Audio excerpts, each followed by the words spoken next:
Hello, everyone. I'm here today with the amazing Jonah Emerson Bell, Blind Stallion Space Wizard, Camp Wizard Camp, all around cool dude.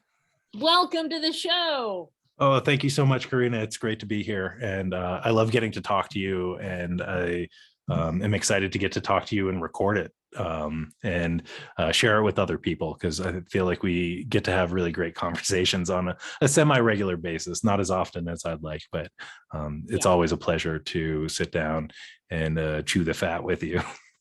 Absolutely. And full disclosure, we just talked for 20 minutes before we realized we weren't recording. So we're trying to like cultivate that same vibe. That was just practice. That was practice. Okay.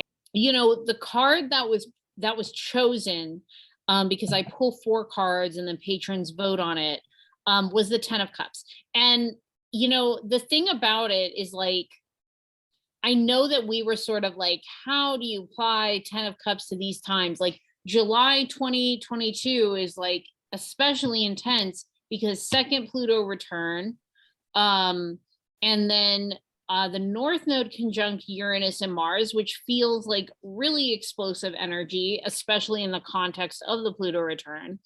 And one thing, you know, for me as like a tarot teacher and a tarot reader is a lot of my clients and students, like they struggle, and I did for a long time too, with like how to apply either like a happy card to like a dark theme or like a dark card to like a happy theme, you know? So it's sort of like if you're having a horrible day or so you're going through something hard and you pull a 10 of Cups, it can kind of be like a smack in the face, you know, because you're like, how does this apply to me right now? Like you're telling me this is the best that it can get. And that's not what it means all the time. You know, and kind of like one of the things that I just on this like tip of like curiosity and wonder, and like one of the things that I think about the 10 of Cups is this like, you know, ability again to like recognize the rainbow, right, and to like really be like swept away by that and be in revelry and, you know, joy with this. And I think about I got a tarot reading from my friend Angeliska, who has a sister, she goes by Sister Temperance Tarot on Instagram, and I highly recommend checking out her work because it's great. But you know, I got this reading from her and the 10 of Cups came up, and she brought up like the double rainbow video. The what's his name, Paul Bear Vasquez, who passed away in 2020.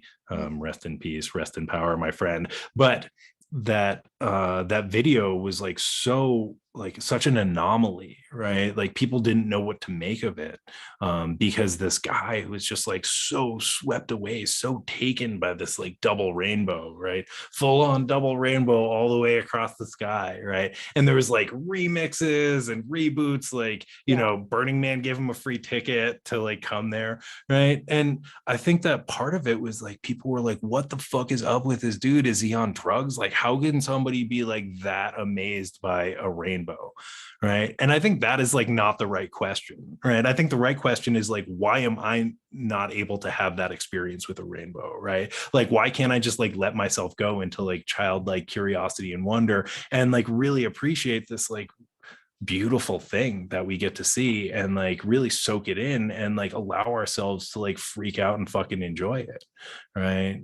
That like, you know, again, like our enjoyment needs to like come from I don't know what people enjoy, right? But like drugs or like, you know, these sensory overload experiences or like making tons of money or like whatever, right? And what is it like to just be able to like let ourselves like freak out around a rainbow, right? Around this like thing that reminds us that we live on this like magical planet, that we get to live these magical lives, right? And they're not like, you know, it's not a like continuing like sustainable experience, right? It's this like little bit of magic that we get to like see and witness, and like to let ourselves sort of lean into that and like experience that and like soak it in and drink it up, right? So it's an interesting thing to think about, right? Smith deck, there's this rainbow, and that's kind of like the central focus of this card. There are these two people hugging, some kids dancing, bucolic landscape, in this rainbow with 10 cups. And, you know, I think about this thing that I heard from Alan Watts in some recording or podcast like ages ago, and he was saying, you know, when we see a rainbow, that means that it's been raining, right? There has been sorrow that we've come through, right? There has been difficult conditions, and you know, and that those difficult conditions provide the conditions for this rainbow to happen, right? And we also have to be able to see it, to be at the right perspective, right? To be in the right place to be able to receive this. We also have to be, you know, in the right place physically, but also the right space mentally to be able to look at it, to take it in, and to really appreciate it, right? And I think that that's really profound in this moment, right? As we are going through this like really difficult transformation in this country, right? And also in the world. This is not just like Pluto is in late stage Capricorn for everybody, right? Like the, you know, climate crisis is a global crisis, right? In America, we are dealing with it in our own way, but like this is a global issue, right? And like all of us are like going through COVID, going through, you know, this transformation period, and like it's really shitty, right? But it's also potentially providing the conditions for rainbows and magic, and like something that is beautiful to emerge and appear. But we have to be at the right space, right? The right perspective, the right position to be able to witness it and take it in and really revel in it and enjoy it.